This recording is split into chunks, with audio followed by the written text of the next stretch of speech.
Blouse ಹೊಲಿಸಿರೋದು. So ನೀವು ಇದ್ರಲ್ಲಿ ನೋಡ್ಬೋದು ಮಲ್ಟಿ ಕಲರ್ ಇದೆ ಪ್ಯಾಟರ್ನು. ಹಾಗಾಗಿ ನಾವು ಇಲ್ಲಿರೋ ಯಾವ ಕಲರ್ದಾದ್ರೂ ಸೀರೆ ಜೊತೆ ಇದನ್ನ ನಾವು ಆರಾಮಾಗಿ ಮ್ಯಾಚ್ ಮಾಡ್ಕೋಬೋದು.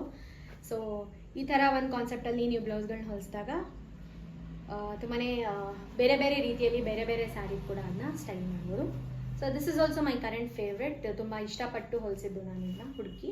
ಸೊ ಇದನ್ನು ನಾನು ಬೇರೆ ಬೇರೆ ಸೀರೆಗೂ ಮ್ಯಾಚಪ್ ಮಾಡ್ಕೋಬೋದು ಅಂತ ಈ ಥರ ಹೊಲಿಸಿದ್ದು. So this is how it is. Sleeve ಇಲ್ಲಿವರೆಗೂ ವರ್ಕ್ ಬರುತ್ತೆ. ಜಾಸ್ತಿ ಬೇಕಂದರೆ ಜಾಸ್ತಿನೂ ಮಾಡ್ಕೋಬೋದು. ನನಗೆ ಈ ಥರ ಸಟಲ್ ಆಗಿ ಸಿಂಪಲ್ ಆಗಿರೋದು ಇಷ್ಟ ಆಗುತ್ತೆ. ಇಲ್ಲಿ ನೋಡ್ಬೋದು red, pink, yellow, blue, green, yellow. So ತುಂಬಾ ಕಲರ್ಸ್ ಇದೆ ಇಲ್ಲಿ. ಸೊ ಇದರಲ್ಲಿರೋ ಯಾವ ಕಲರ್ ಇದ್ರೂ ನಾವು ಇದನ್ನ ಹಾಕೋಬೋದು. ಸೊ ನಾನು ಈ ಥರ ಯೋಚನೆ ಮಾಡಿ ಈ ನಡುವೆ ಬ್ಲೌಸ್ ಹೊಲಿಸ್ತೀನಿ. ಸೊ ಅಷ್ಟು ಇನ್ವೆಸ್ಟ್ಮೆಂಟ್ ಮಾಡೋದಕ್ಕೂ ಇಟ್ಸ್ ಅ ಗುಡ್. ರೇಷ್ಮೆ ಸೀರೆಗಳು ಹಾಗೆಯೇ ವೈಟ್ ಕಲರ್ ಮೋಟಿವ್ ಇರೋ ಯಾವುದಾದ್ರೂ ರೇಷ್ಮೆ ಸೀರೆಗಳ ಮೇಲೆ ಕೂಡ ಹಾಕೋಬೋದು. ನಾನು ಇಕ್ಕದ ಸೀರೆ ಮೇಲೆ ಇದನ್ನ ಹೊಲಿಸಿದ್ದು ತುಂಬಾ ಚೆನ್ನಾಗಿ ಕಾಣುತ್ತೆ. ಹಾಗೆಯೇ ಇದು